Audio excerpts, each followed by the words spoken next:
વિદ્યાર્થી મિત્રો હરિઓમ. આજે આપણે સંસ્કૃત ભાષા આપણે શીખીએ છીએ. તો એ ભાષાને શીખતા પહેલાં આપણે જે મુદ્દા યાદ રાખવાના છે તેની પર નજર કરીશું. એટલે કે આપણે આ ભાષા આપણા માટે નવી છે, હે ને? તમારા માટે આ ભાષા નવી છે. તો આ ભાષાના સ્વર વ્યંજનો કયા છે એ વિશે આપણે થોડી સમજૂતી મેળવીશું. તો વિદ્યાર્થી મિત્રો, સંસ્કૃત ભાષા એ દેવોની ભાષા છે. કેમ કહેવામાં આવ્યું છે એને દેવોની ભાષા? તો ચાલો નજર કરીએ. તો સંસ્કૃત ભાષા એ દેવોની ભાષા છે. તો સંસ્કારી લોકોની ભાષા, દેવ આપણે કોને કહીએ? તો સંસ્કારી હોય એને આપણે દેવ કહીએ, બરોબર ને? તો જેનામાં સંસ્કાર ભરપૂર હોય એ એટલે દેવ.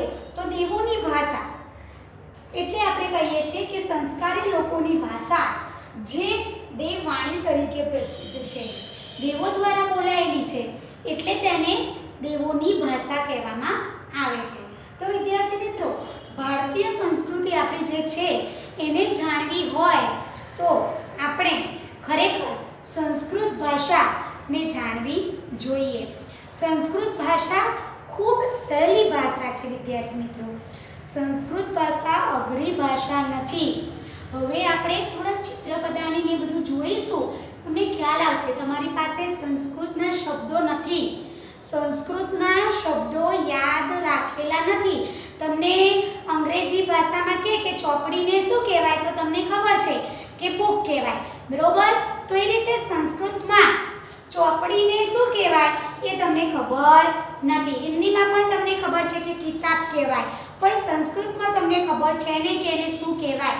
તો ચોપડીને સંસ્કૃતમાં કહેવાય પુસ્તકમ. એટલે હવે નવી ભાષા તમે શીખો છો તો એ પહેલા થોડા આપણે સ્વર અને વ્યંજન ઉપર જઈએ. તો વિદ્યાર્થી મિત્રો, ભાષા આપણી સંસ્કૃતિ દેવોની ભાષા કેમ કહેવામાં આવી છે? તો દેવો દ્વારા બોલાયેલી છે એટલે તેને દેવોની ભાષા કહેવામાં આવે છે. તો વિદ્યાર્થી મિત્રો, આપણે આપણી ભારતીય સંસ્કૃતિને જો શીખવી હશે અને સમજવી હશે તો આપણે સંસ્કૃત ભાષા શીખવી પડશે. તો એ ખૂબ આવશ્યક છે. ભારતીય સંસ્કૃતિમાં સમજવા માટે, ભારતીય સંસ્કૃતિ આપણે જે છે એ સંસ્કૃતિને સમજવા માટે સંસ્કૃત ભાષા એ આવશ્યક છે. તમે એમ કહેશો કે અમે ગુજરાતી ભણ્યા, બરોબર, હિન્દી ભણ્યા, અંગ્રેજી ભણ્યા, હવે વળી આ કઈ નવી ભાષા? તો ભાઈ, સંસ્કૃત ભાષા એ દેવવાણી છે જે સૌથી પહેલા બોલાયેલી છે. સર્વ ભાષાઓની જનની એટલે આપણી સંસ્કૃત. તો વિદ્યાર્થી મિત્રો, સંસ્કૃતિ, આપણી ભારતીય સંસ્કૃતિ પાશ્ચાત્ય સંસ્કૃતિ એટલે કે જે અમેરિકા ને એ બધા દેશ છે એમને પણ આપણી સંસ્કૃતિ ઉપર ગર્વ છે, ભારતીય સંસ્કૃતિ ઉપર. તો શા માટે? સંસ્કૃત ભાષા એના માટે ગર્વ છે. આપણા ભારતના લોકો સંસ્કારી છે એના માટે ગર્વ છે. તો વિદ્યાર્થી મિત્રો, કારણ શું? કે આપણા દેશમાં દેવોએ જન્મ લીધેલો છે અને એનું આપણે પાલન કરીએ છીએ. જે દેવોની વાણી બોલાઈ છે એને આપણે શ્લોક સ્વરૂપે અપનાવેલી છે. તમને સંસ્કૃત ભાષા વિશે સમજ નથી પણ તમને શ્લોક આવડે છે કે ગુરુર બ્રહ્મા ગુરુર વિષ્ણુ ગુરુર દેવો મહેશ્વર ગુરુર સાક્ષાત પરબ્રહ્મ તસ્મૈ શ્રી ગુરુવે નમઃ. તો વિદ્યાર્થી મિત્રો, સંસ્કૃત ભાષા એ તમને લખતા પણ નથી આવડતી પણ તમને બોલતા આવડે છે. તો કેમ? તો આપણે પ્રાર્થનામાં પણ બોલીએ, ઘરે પણ પ્રાર્થનામાં આ શ્લોકો બોલાતા હોય એટલે આપણને યાદ રહી જાય. તો હવે આપણે સંસ્કૃત ભાષાને લખતા શીખવાની છે વિદ્યાર્થી મિત્રો.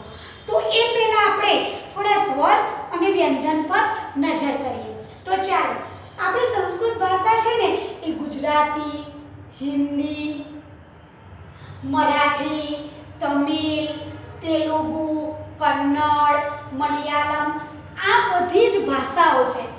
ગુજરાતી, હિન્દી, મરાઠી, તમિલ, તેલુગુ, કન્નડ, મલયાલમ વગેરે ભાષા મોટા ભાગની ભાષાઓમાં, આ બધી જ ભાષાઓમાં સંસ્કૃતનો ખૂબ બહોળા પ્રમાણમાં ઉપયોગ થયેલો છે. ઘણા બધા શબ્દો આ ભાષાઓમાં લેવામાં આવેલા છે સંસ્કૃતમાંથી. એટલે સર્વ ભાષાઓની જનની કહેવાય. હિન્દીના પણ અમુક શબ્દો જે છે, ગુજરાતીના પણ અમુક એવા શબ્દો છે જે સંસ્કૃત ભાષામાંથી લેવામાં આવેલા છે. તો વિદ્યાર્થી મિત્રો, હવે આપણે કેટલીક સંસ્કૃત ભાષાની ખાસિયતો યાદ રાખો. શું યાદ રાખવાનું છે એ સમજીશું. તો સંસ્કૃતમાં 13 સ્વરો છે. જેમ ગુજરાતીમાં સ્વર અને વ્યંજન તમે સમજ્યા છો એ રીતે અ, આ, ઈ, ઉ, ઋ, એ, ઓ અને ઔ આ સ્વર છે. કેટલા સ્વર? 13 સ્વરો. 13 સ્વરો અને 33 વ્યંજનો છે. તો ચાલો વ્યંજન ઉપર નજર કરીએ. તો વ્યંજન આ રીતે ક, ખ, ગ, ઘ, અંગ આ બધા જ એક જ જગ્યાએથી બોલાય છે.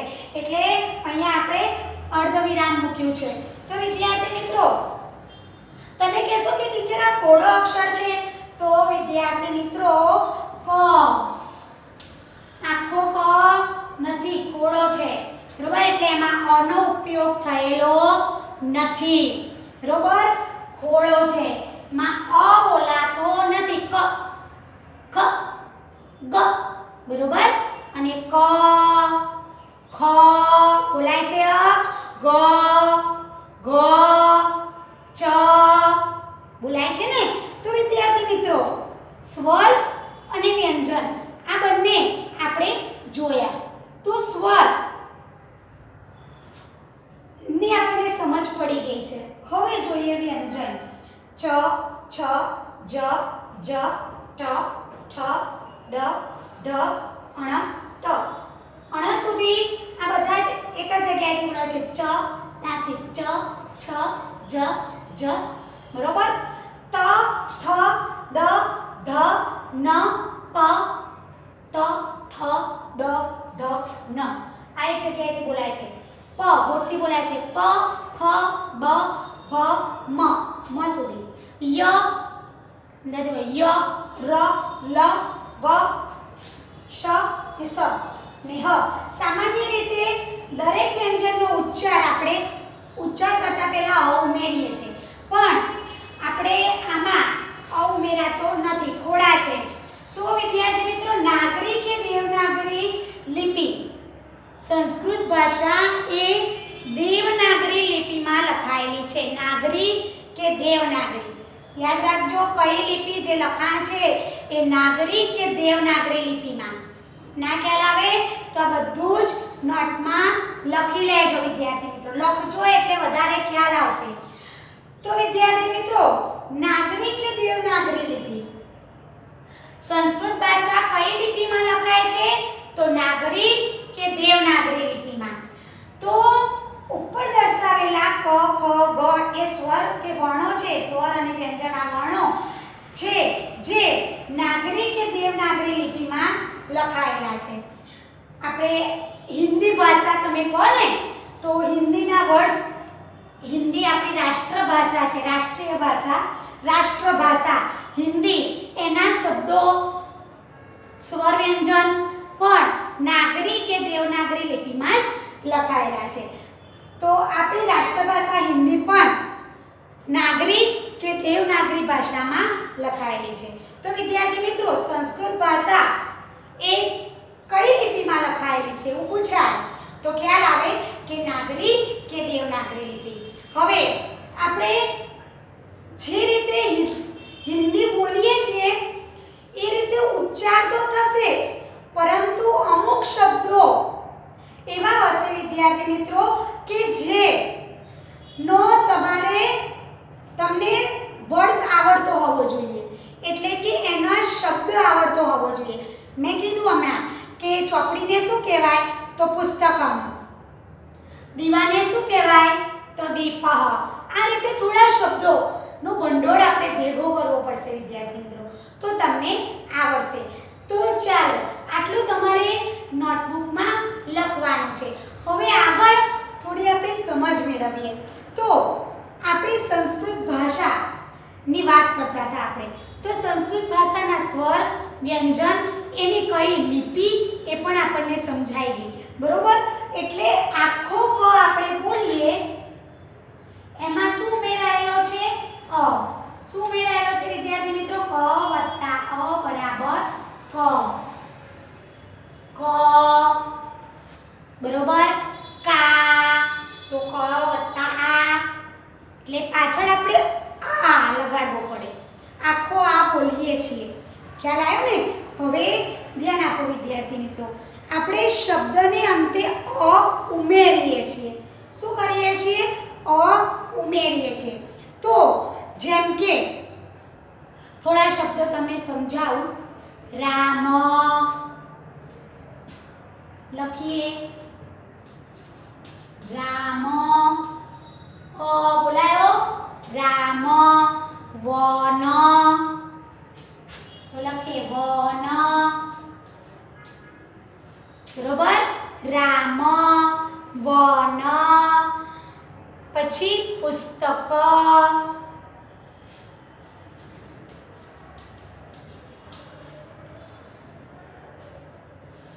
હવે ધ્યાન આપજો. અ ઉમેરાયો છે.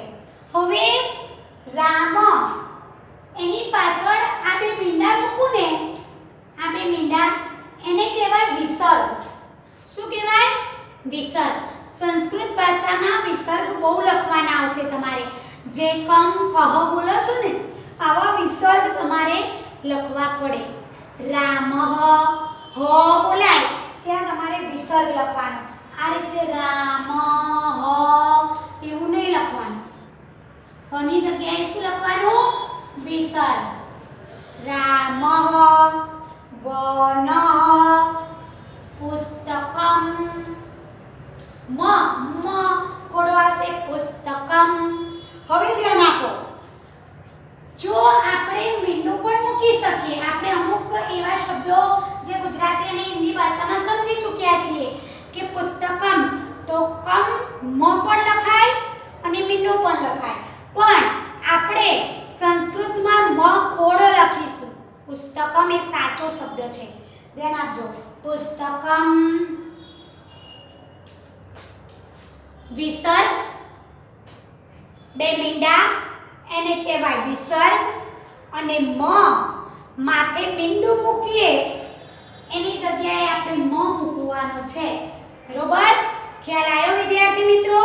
તો કુલ તો કુલહ. બરોબર? આવા શબ્દો છે. સૂત તો સૂતઃ વગેરે શબ્દોના આપણે શુદ્ધ ઉચ્ચાર કરીશું એટલે ખ્યાલ આવશે તમને. થોડા શબ્દોના આપણે એવા ઉચ્ચાર કરીશું કે તમને વધારે ખ્યાલ આવશે. તો વિદ્યાર્થી મિત્રો હવે અહીંયા તમને સમજાયું હશે કે પુસ્તકમ જુદા જુદા વર્ણોના આપણે શુદ્ધ ઉચ્ચાર કરીએ. ચાલો વિદ્યાર્થી મિત્રો. તો દીન દીન તો અહીંયા દીન દીન એ રસ્વઈ છે અને દીન એ દીર્ઘઈ છે. બરોબર? એટલે રસ્વઈ અને દીર્ઘઈ એ બંનેમાં પણ આપણે અર્થ બદલાઈ જાય છે. એને વિદ્યાર્થી મિત્રો એ તમે 5મા ધોરણમાં ગુજરાતીમાં સમજ્યા હશો કે શબ્દોના અર્થભેદ. તો વિદ્યાર્થી મિત્રો હવે આપણે જુદા જુદા વર્ણોના શુદ્ધ ઉચ્ચાર કરો. ઉલ ઉલ ઉલ સૂત સૂત. હવે અમુક શબ્દો એવા છે કે જે નાકથી બોલાય છે. અમુક વર્ણ એવા છે કે જે નાકથી બોલાય છે. કયા કયા છે એ જોઈએ આપણે. તો છે કે અણ અંગ ગ અણ ન અને મ. અંગ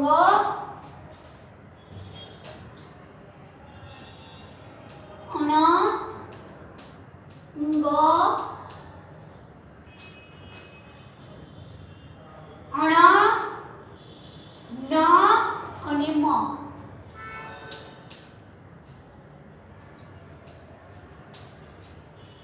આ જે વર્ણો છે એ નાસિકા દ્વારા બોલાય છે, નાકમાંથી બોલાય છે.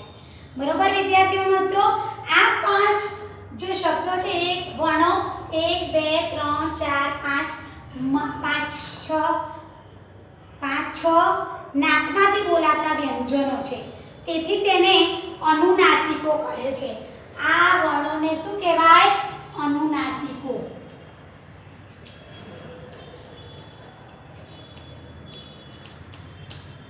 તો પૂછાય કે અનુનાસિકો કયા કયા છે? તો અંગ, ગ, અણ, ન, મ. બરોબર, નાક દ્વારા બધા જ બોલાય છે. તો આ અનુનાસિકોનો ઉચ્ચાર પણ આપણને કરતા આવડવો જોઈએ. ન અને અણના ઉચ્ચારો અલગ અલગ રીતે થાય છે. જેમ કે ટ અને ત, ન અને મ ઉચ્ચાર અલગ થાય છે ને. ટ અને ત, બરોબર, ઉચ્ચાર અલગ થાય છે. ઠ અને થ, ઠ બોલીએ છીએ અલગ છે, અને થ, બરોબર, આ રીતે ઉચ્ચાર અલગ બોલાય છે. તો આ નોટમાં લખવાનું છે અને બીજું પણ આપણે નોટમાં લખવાનું છે. તો આ લખી લેજો, અનુનાસિકો, અને આ મુદ્દા ખાસ બધા જ નોટબુકમાં નોટ ડાઉન કરી રાખજો વિદ્યાર્થી મિત્રો. તો ચાલો આપણે આગળ અનુનાસિકો શીખ્યા. જે નાક દ્વારા બોલાય તેને કહેવાય અનુનાસિકો. તો વિદ્યાર્થી મિત્રો, અનુનાસિકોની તમને સમજ પડી ગઈ કયા કયા અનુનાસિકો છે. તો હવે આપણે બીજા શબ્દો જોઈએ. તો બીજા વર્ણ જોઈએ. જે નનો, ન અને અણના ઉચ્ચારો ન અને અણ ના ઉચ્ચારો અલગ અલગ રીતે થાય છે. ન અને અણ, આખો ન છે અને અણ, ન અને અણના ઉચ્ચારો અલગ અલગ રીતે થાય છે.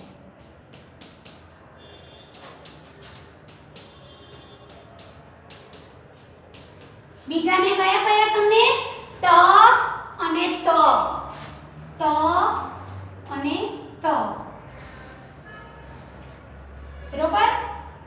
બીજું છે થ, એને થ અને ઠ.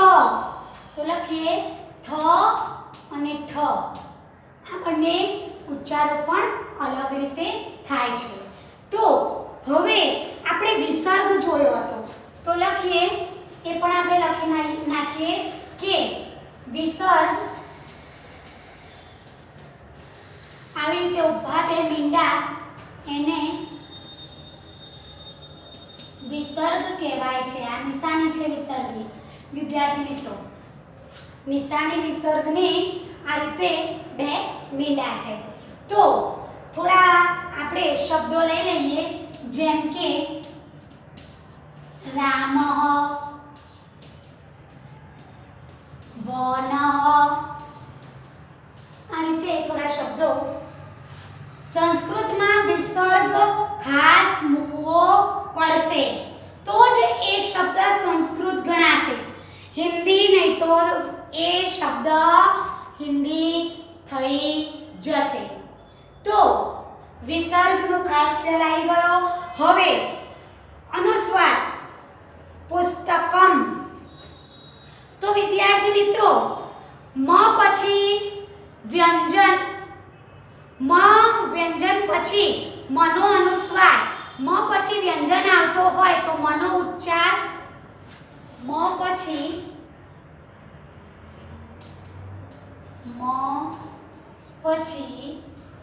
વ્યંજન આવતો હોય, વ્યંજન એટલે ખબર પડી ગઈ ને, આ વ્યંજન છે. મ પછી વ્યંજન આવતો હોય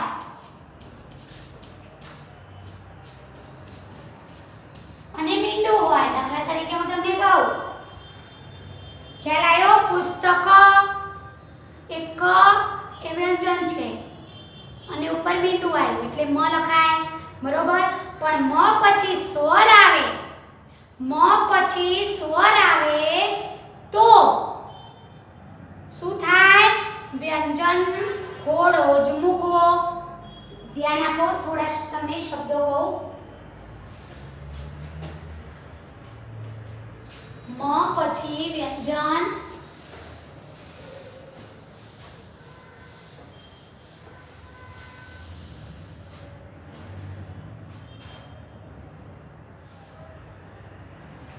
જુઓ, પુસ્તક મ મેં કેમ મૂક્યો? તો મ પહેલા શું આવ્યું? વ્યંજન, એટલે મ મૂકવાનું. બરોબર? મ પહેલા મ કેમ મૂક્યો? બરોબર? હવે ધ્યાન આપજો, ખોડો ક્યારે મૂકવાનો? મ પછી સ્વર આવે તો વ્યંજનાર્થ મ મૂકવો. જેમ કે દેવમ નમામિ. ચલો એક જોઈએ. દેવમ નમામિ.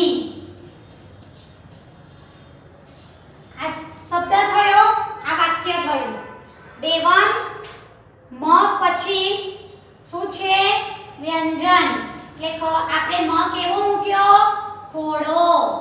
ખ્યાલ આવ્યો? આ રીતે મ પછી વ્યંજન આવતો હોય, શબ્દમાં પણ એવું યાદ રાખવાનું કે અનુસ્વાર આવતો હોય તો મ મૂકવાનો, અને કોઈ પણ મ આવે એના પછી વ્યંજન આવે તો મ ખોડો મૂકવાનો. બરોબર? હવે દેવમ જો સ્વર આવતો હોય તો સ્વર વાળું પણ એક વાક્ય તમને સમજાવી દઉં વિદ્યાર્થી મિત્રો. તો ચાલો, દેવમ આવી રીતે લખજો વિદ્યાર્થી મિત્રો, એટલે ખ્યાલ આવે. દેવમ ઈષ્યતિ. દેવમ દેવમ ઈચ્છતે. સોરી, ઈચ્છતે આ છે. ચાલો જોઈએ મ. બરોબર? મ કેવો છે? પરંતુ સ્વર આવે તો અહીંયા પાછળ પણ સ્વર આવ્યો છે.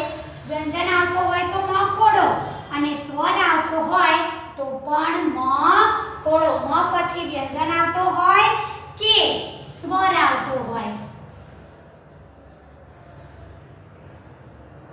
સ્વર આવતો હોય તો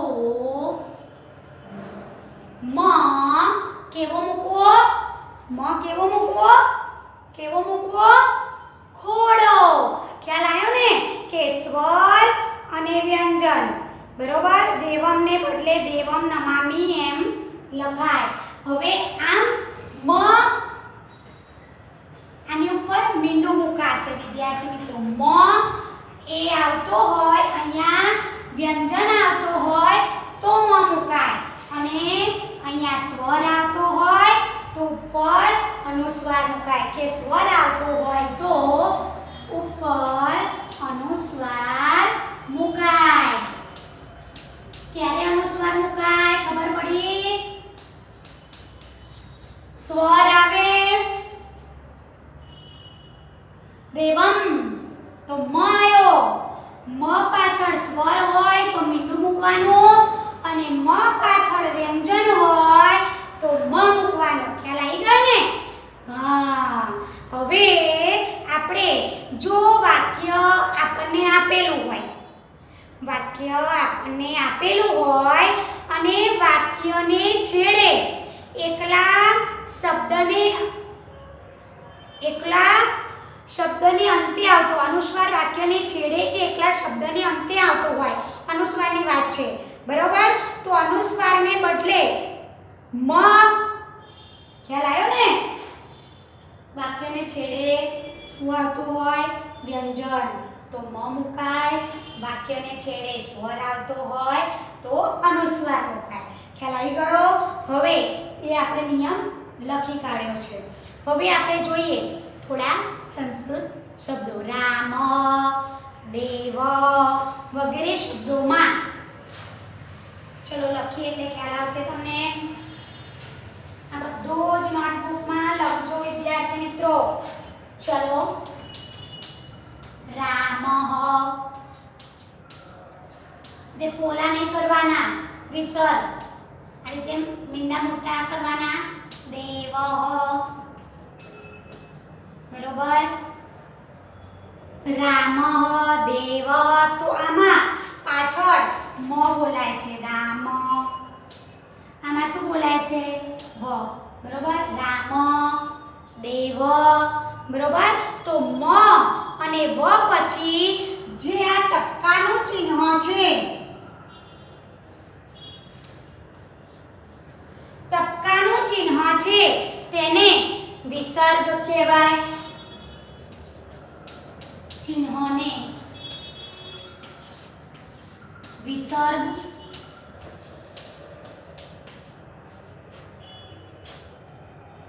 કહે છે.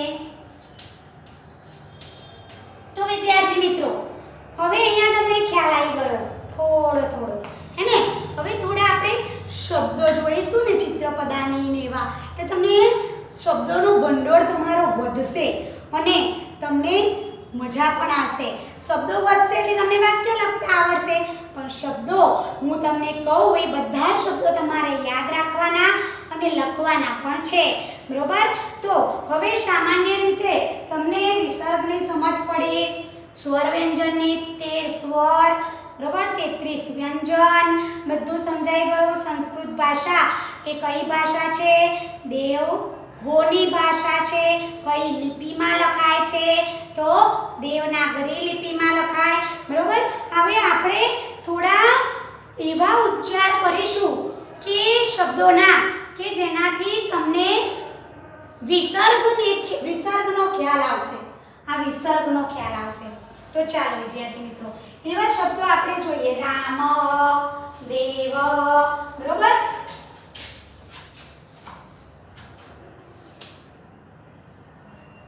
ઉચ્ચાર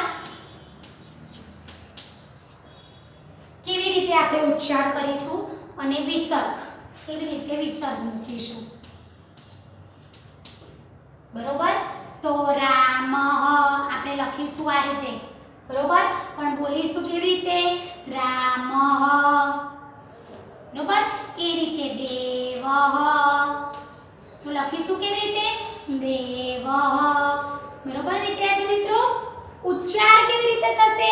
હ બોલાશે અને લખીશું આપણે આ રીતે વિસર્ગ મૂકીને. ખ્યાલ આવ્યો? હા. હવે બીજા એવા શબ્દો આપણે જોઈએ તો બાલહ. ચાલો લખીએ. બાલહ, બાલહ એટલે બાળકો. તો બોલાશે કેવી રીતે? બાલહ, આ રીતે બોલાશે. એ રીતે થોડા બીજા જોઈએ, વિસર્ગ અને ઉચ્ચાર.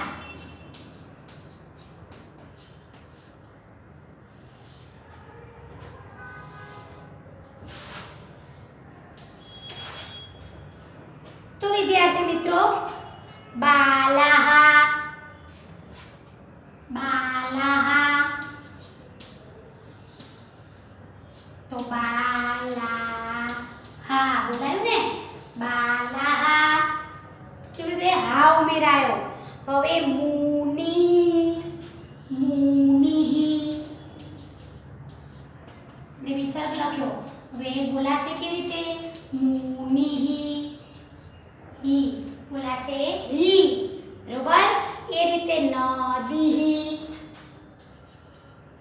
નદી, દીર્ઘઈ વાળો શબ્દ, તો નદી,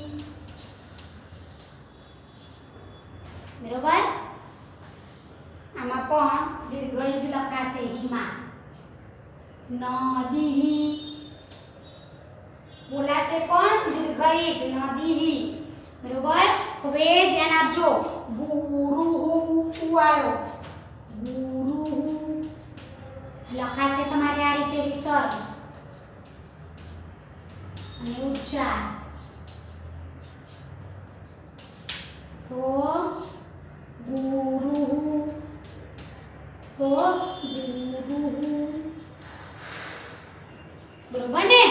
વિદ્યાર્થી મિત્રો એ રીતે વધુ દીર્ઘ વધુ બોલાશે વધુ બરોબર હું વિસર્ગ લખવાનું એ રીતે કવેહે કવેહે તો કવેહે આ રીતે બોલાશે ને એ રીતે બીજા વિસર્ગ લખાશે કેવી રીતે તમારે ખાસ યાદ રાખવાનું બોલશે કે પુસ્તકમ તો માથે મીંડું ક્યારે મૂકવું એ તમને ખબર હોવી જોઈએ કે દેવમ ઈચ્છતે તો દેવમ માથે મીંડું ક્યારે આવે તો પાછળ શું હોય સ્વર હોય અને મ ક્યારે મુકાય પાછળ વ્યંજન હોય ત્યારે આવું તમને ખ્યાલ હોવો જોઈએ તો વિદ્યાર્થી મિત્રો વિસર્ગ અને ઉચ્ચાર એ ઉચ્ચાર આ રીતે થશે પણ તમારે વિસર્ગ આ રીતે મૂકવા પડશે બે મીંડા એટલે વિસર્ગનો ખ્યાલ એટલે આપું છું કે લખવામાં ટીચર બોલશે વધુ તો તમારે હું નહીં લખવાનું પણ પાછળ શું લખવાનું વિસર્ગ બે મીંડા પછી દેવૈ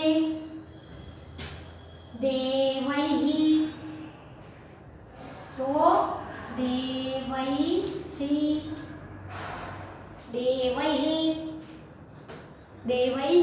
બોલાસ દેવૈ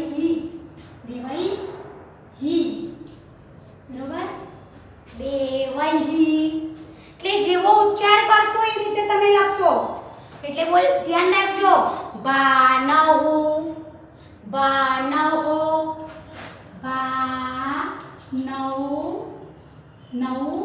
હો બોલાશે કે રીતે બાનહુ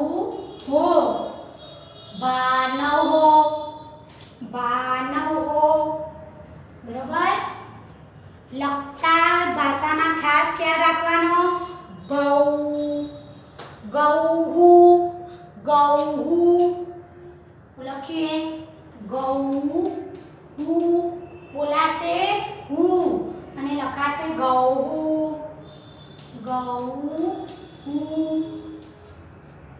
ખ્યાલ આવ્યો હા તો વિદ્યાર્થી મિત્રો સંસ્કૃત ભાષાનું અહીંયા તમને ખ્યાલ આવ્યો કે કેવી રીતે વિસર્ગ મુકાય અનુસ્વાર કેવી રીતે મુકાય બરોબર તો આગળ આપણે બીજા થોડા આવા વિસર્ગ ને ઉચ્ચાર એ બધા તમારે તમારી જાતે 5 લખવાના કે કયા શબ્દ પાછળ દાખલા તરીકે રામઃ દેવઃ વનઃ નદીઃ મધુઃ આ બધા તો આવી ગયા પણ બીજા એવા શબ્દો શોધી લાવજો કે 5 શબ્દો કે જેની પાછળ વિસર્ગ ઘણા બધા શબ્દ છે કારણ કે આપણો સંસ્કૃતનો શબ્દકોશ ઘણો મોટો છે અને સંસ્કૃતનો શબ્દ ભંડોળ હવે તમારે વધારવાનો છે તો વિદ્યાર્થી મિત્રો આપણે હવે આવતા ફરીથી આપણે ચિત્રપદાને સમજવાનું છે કે થોડા શબ્દો આપણી પાસે થાય તો અહીંયા તમને સંસ્કૃતનું